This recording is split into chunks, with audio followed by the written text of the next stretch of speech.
first thing you want to do before working on any electrically driven air compressor is to make sure the compressor itself is turned off,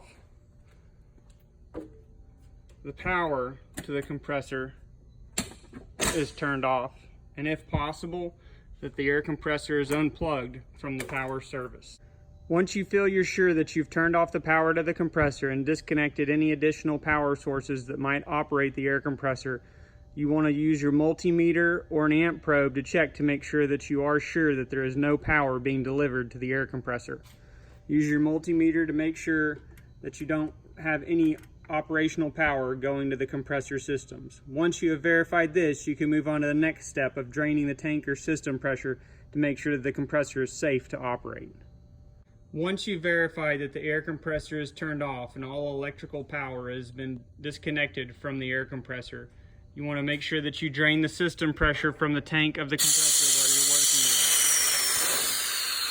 with. Make sure that this pressure has been drained down to zero. You can check by checking your tank pressure gauge to make sure that it reads zero. You can also check by pulling the tank safety valve to also make sure that there is no pressure left in the tank. The tank safety valve is typically located somewhere near the gauge. Once you've checked all these things, your compressor is now safe to work on. We will now show you how to replace the centrifugal unloader elbow on our CA1 and CA2 series pumps. First, we're going to remove the centrifugal vent line. Next, the unloader elbow itself.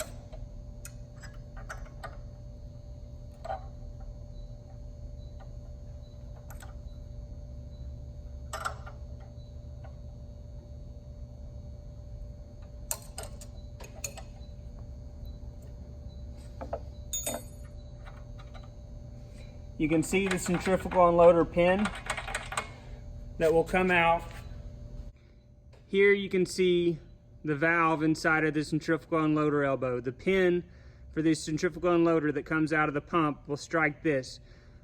When you screw this valve in, you want the pin coming out of the pump to barely decompress this pin right here. You do not screw the valve all the way into the pump. You screw it in until this pin is decompressed slightly, and then you use your set nut to tighten the elbow unloader up against the pump.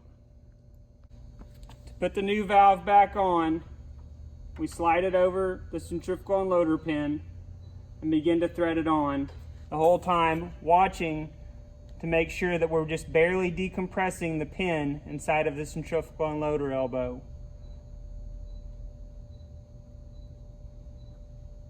Once that happens, we make sure that our jam nut is firm,